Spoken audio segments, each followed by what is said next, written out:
Hi everyone, Aiden here with eTrailer. Today we're going to be taking a look at the Flint Hill Goods compact cargo carrier and seeing how it fits on the back of our 2022 Chevrolet Tahoe. Now it's going to be a pretty small carrier like the name suggests. It's a steel construction with a 500-pound weight capacity, so it's more than capable of carrying some heavier stuff, but it's going to be a bit smaller in both the depth and the width compared to some other stuff that you might be used to seeing. So if you're looking for a cargo carrier that's maybe going to give you some extra cargo space on something like a vacation where you can get people's bags and coolers out here, this might not be the best option just because it doesn't have as much room as other options out there. That and it sits quite close to the vehicle.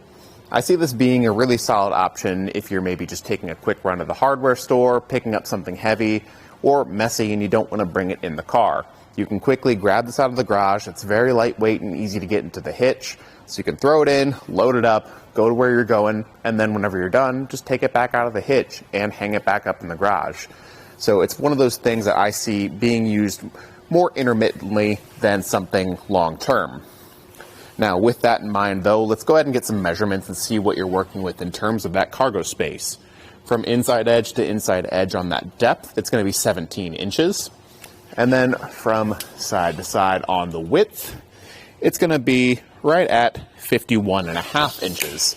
So that being said, it's still a good amount of room. I'd say the biggest limiting factor is that depth, but just keep that in mind when you're loading it up. All of the bars here are going to provide adequate tie-down points for whatever you're going to, and the fact that it's a steel carrier means that those bars are going to be nice and strong. So if you're maybe hooking a ratchet strap to it, I wouldn't be too worried about applying a lot of pressure to it and having those bars bend. The open design lets any moisture buildup just drain off through, and if things get dirty, you can just hose it off when you're done. Some other measurements to keep an eye on for how it fits on the vehicle. How far does it stick out? It only adds 23 inches to the back of the vehicle from the bumper. So compared to other options, it's really not going to add a whole lot. Now, it doesn't do any folding or tilting. It's a totally fixed carrier, so if you do leave it in long term, you're not going to be able to save any space by folding it up against the vehicle. For our closest point here, that is going to be right at 3 1/4 of an inch, which doesn't sound like a lot, and it isn't, but it doesn't really shake around too much. I'm not worried about vehicle contact. And with the anti-rattle device kind of down at the hitch here, it might seem like it's hard to get to, but because the carrier itself is pretty short and everything sits pretty compact, it's actually fairly easy to get to all that, get a socket in there and tighten up that anti-rattle device, because you can just get your arms through pretty easily. Definitely not the easiest thing in the world because of how recessed the hitch is, but also not the worst thing in the world. From the hitch, you can see it just sticks straight out. There's no rise in the shank, so wherever your hitch sits is where your ground clearance is going to be.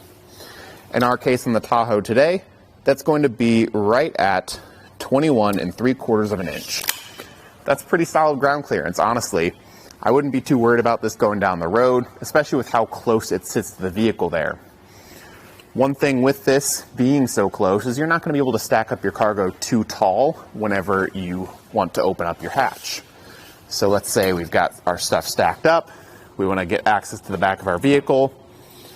Go ahead and hit that button, and it stops out right around the 10-inch mark. So you can stack your stuff up around 10 inches here before it would start to hit the hatch if you want to open it. That's why I think it's not the best option for something like a road trip. If you're going to need to load this up full of stuff but still have some things in the back that you need to get to, it's not going to be the easiest. Something like the eTrailer cargo carrier that tilts away would be a much better option because you can stack it tall, tilt it away, and still get access to the back of your vehicle. Overall, though, I think for what it is, it's going to be a really solid option. It is going to be very lightweight, even though it is steel. It's going to have a more than capable weight capacity, plenty of tie-downs to choose from, and the compact size makes it very easy to store in your garage when it's not in use.